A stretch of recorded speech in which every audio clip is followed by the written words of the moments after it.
Welcome back to Spanish Quickie, where we try to get you in and out with new Spanish knowledge in a flash.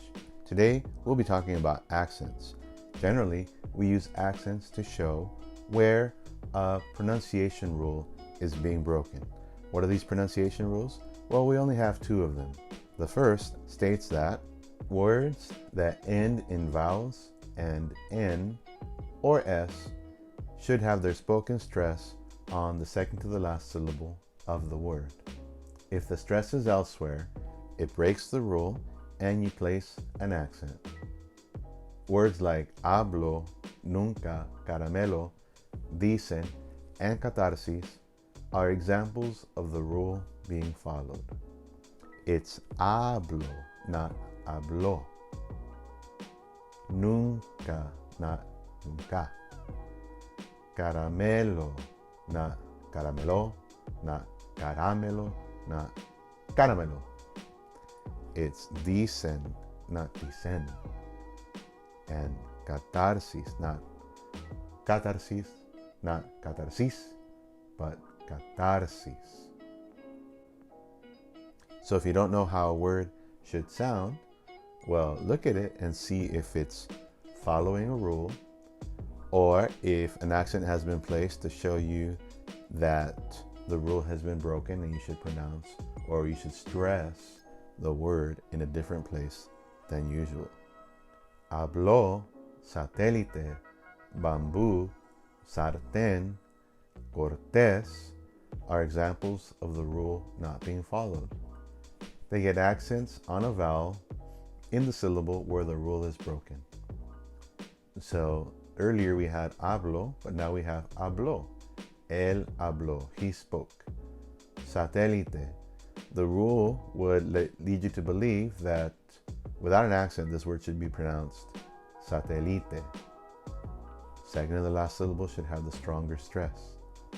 But this word breaks the rule, so we place an accent on the vowel in the syllable where the rule is broken. Satélite. The rule states for bamboo that we should be saying bamboo, but it doesn't follow that. So we put an accent on the U. Same thing for sartén, Cortés. The rule states if a word ends in an N or S, the second to the last syllable should have the stronger stress. Well, these words don't. So we put an accent on the last syllable. Sartén, Cortés. Now watch out for diphthongs. Diphthongs are a combination of a strong vowel and a weak vowel. The strong vowels are A, E, O. The weak vowels are I, U. When you put these types of vowels together, a strong and a weak, you get a diphthong, which is one sound. Gracias, quiero, auxilio, puerto, Ceuta, all have diphthongs. If you separate the sounds, you need to write an accent over the vowel where you place more stress. This happens very commonly in imperfect and conditional verb forms. So if you have a word like creía, yo creía, tú creías, él creía, you would place an accent on the I because that's where you have the stronger stress. And you're showing that I and A are not a diphthong. You are separating those two sounds. Creía. Whereas in gracias, I and A make one sound and you don't say gracias. Other examples of words that show you that a diphthong is being separated are policía, río, dúo, país, continuo. Let's look at that last verb, continuo.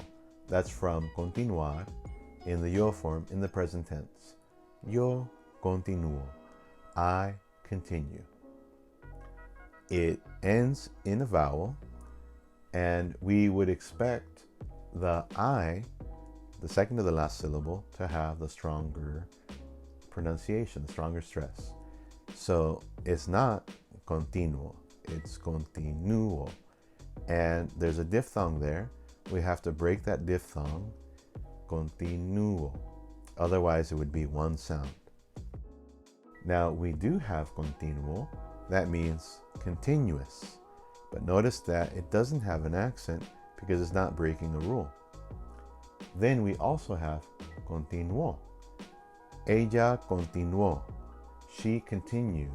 That's a past form, a preterite. And it breaks the rule, but we pronounce it more strongly in the O, continuó. So it's actually keeping that diphthong, and we're placing the accent on the O because it is the stronger sound, but also because we don't have the stress on that I anymore. Continuo, continuo, continuó. I hope you can hear the difference. The second rule states that words that end in consonants, except for N and S, should have their spoken stress on the last syllable.